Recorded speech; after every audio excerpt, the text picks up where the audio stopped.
प्रकार है। एक समय की बात है, 4 विद्वान महापुरुष आपस में बातचीत कर रहे थे। उन सभी को नदी के उस पार जाना था। इसके लिए वह नदी के तट पर गए। वहां उन्होंने एक नाविक से आग्रह किया नदी की उस छोर पर चलने को।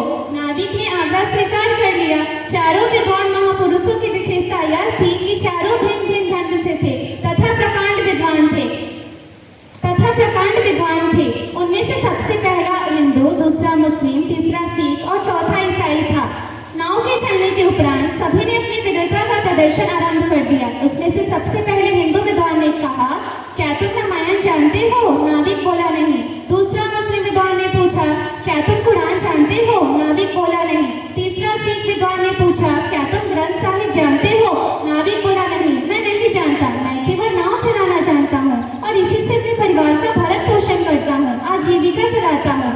चौथे ईसाई विद्वान ने भी पूछा, क्या तुम बाइबल जानते हो?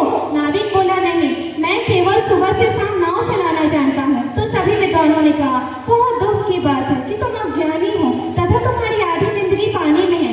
इतने में तेज लहर आई, नाव की स्थिति अस्थिर होने लगी, नाव डोलने लगी।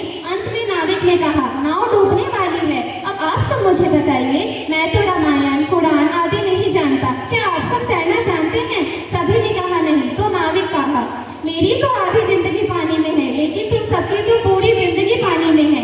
इतने में तेज लहर आई, सभी लोग डूब गए, लेकिन नाविक तैरकर बच गया। अतः इस कहानी से हमें यह शिक्षा मिलती है कि हमें कभी भी ज्ञान का अनावश्यक प्रदर्शन नहीं करना चाहिए, अर्थात किसी पर टिप्पणी नहीं देना चाहिए और परिस्थितियों का भी ज्ञान होना चाहिए। धन्यवाद, आपका दिन शुभ हो। सभी आदरणीय जनों को मेरा सादर अभिनंदन। मैं सृष्टि सौम्या कक्षा 9 की छात्रा आज आप सभी के समक्ष यहाँ प्रस्तुत हूँ ताकि मैं अपनी बातों को यहाँ रख सकूँ। तो चलिए शुरू करते हैं। आज का हमारा शीर्षक है भारतीय राष्ट्रगान। राष्ट्रगान यानी कि हमारा नेशनल एंथम। इसे सुनते ही हर भारतवासी के दिल में एक जोश और जुनून उत्पन्न होता है, जिसे आज हम जन गण मन के नाम से जानते हैं। देखा जाए तो इसकी हर एक पंक्ति खुद बोलती है, हमें बस सुनने और समझने की जरूरत है।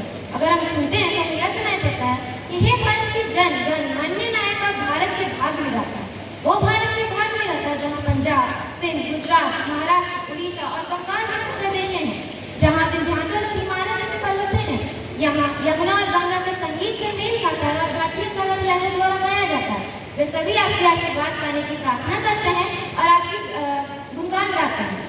अंत में आपकी गुणगान गाते हैं। सभी लोगों का उद्धार अब आपके हाथ में। आप भारत के भाग विधाता, विजय विजय आपको विजय। उपयुक्त पंक्ति के माध्यम से हमारा राष्ट्रगान हमसे बस यह कहने का प्रयास करता है कि भारत का भाग विधाता और कोई नहीं, उसकी जन गण लोग यानी कि उसकी जनता है। और लोग जो इस मिट्टी को बनाते हैं वही इस भारत के भाग विधाता। और ऐसे भारत के भाग विधाता जो महान प्रदेशों से मिलकर बने हैं और जहाँ उनकी प्रकृति भी साथ है। अंतिम में मैं अपने वाणी को विराम देते हुए कुछ पंक्तियां कहना चाहूंगी जो कि कुछ इस प्रकार है।